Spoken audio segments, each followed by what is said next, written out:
Ready? আমাদের সঙ্গে এই মুহূর্তে রয়েছেন ডাবগ্রাম ফুলবাড়ির তৃণমূল কংগ্রেস প্রার্থী গৌতম দেব। দাদা, একদম প্রথমে জিজ্ঞাসা করব, যে নির্বাচনী লড়াইয়ে আপনি নেমেছেন সেখানে একটা শিলিগুড়ি মডেল নামে পরিচিত জায়গাটা রয়েছে, যেটা পরবর্তীতে গোটা রাজ্যে দেখা গেল বাম কংগ্রেস জোট। এই জায়গায় দাঁড়িয়ে আপনি আপনার নিজের কেন্দ্রে জয়ের ব্যাপারে কতটা আশাবাদী এবং গোটা উত্তরবঙ্গের বিষয়ে? উত্তরবঙ্গে খুব ভালো রেজাল্ট হবে। নিজের কেন্দ্রে মানুষ 100% তৃণমূলের পক্ষে রায় দেবেন, এটা আমার দৃঢ় বিশ্বাস। সব মিলে কোনো সমস্যা নেই, ভালো ফল হবে। আপনি গণতন্ত্রের কথা বারবার বলছেন, সেই গণতন্ত্র এবং এখানকার মানুষের স্বতঃস্ফূর্ততা ভোট দেওয়ার ক্ষেত্রে এটা কি ইঙ্গিত করছে যে আপনার জয়ের সম্ভাবনা, এবং তার পাশাপাশি আমি যদি বাইচুং ভুটিয়ার কথা বলি, সেখানে জয়ের সম্ভাবনা বেশ কিছুটা উজ্জ্বল হচ্ছে?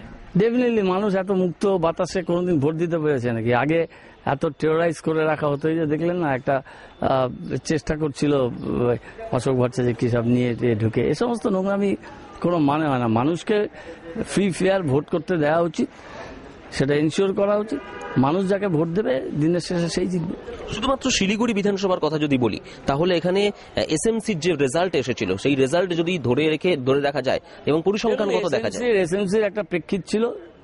রাজ্যের এটা নির্বাচন, কে রাজ্যকে গভর্নেন্স দেবে তার নির্বাচন, এবং সেই ক্ষেত্রে মমতা বন্দ্যোপাধ্যায় ফিরে আসছেন রাজ্যের মুখ্যমন্ত্রী হয়ে বিপুল সংখ্যাগরিষ্ঠতায়। এই ব্যাপারে কোনো সন্দেহ নেই। মানুষের কাছে চয়েস দুটো আছে। শাসক দলের গুরুত্বপূর্ণ জায়গায় প্রার্থীকে তারা ভোট দেবেন, না বিরোধী বেঞ্চে বসা একটা মানুষকে ভোট দেবেন। শিলিগুড়ি অলরেডি সাফার্স এ লট। মেয়র হওয়ার পরে শিলিগুড়ির উন্নয়ন তিনি কিছুই করতে পারেননি।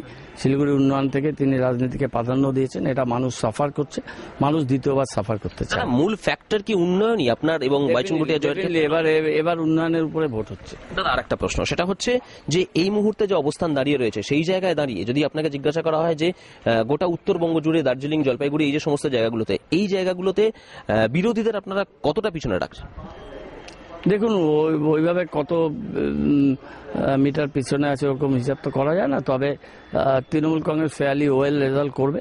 গতবার আমাদের যা সিট ছিল তার থেকে সিটের সংখ্যা বাড়বে। গৌতম দেব তিনি পরিষ্কার ভাষায় জানিয়ে দিলেন যে এই মুহূর্তে তাদের যে অবস্থান রয়েছে, সেই অবস্থান থেকে আরো বেশিটা বাড়বে, অর্থাৎ তাদের সিট যেটা, আসন সংখ্যা যেটা রয়েছে সেটাও বাড়বে, এবং বিভিন্ন জায়গায় যে ভোটের ব্যবধানটা ছিল সেই ব্যবধান বাড়বে। বাইচুং ভুটিয়া এবং নিজের জয়ের ব্যাপারে তিনি যে অসম্ভব রকমভাবে আত্মবিশ্বাসী, সেটাও পরিষ্কার ক্যামেরার সামনে জানিয়ে দিলেন। ক্যামেরা ইন্দ্রনীল ভাদুরীর সঙ্গে স্বর্ণিত দাস, আর প্লাস নিউজ, শিলিগুড়ি।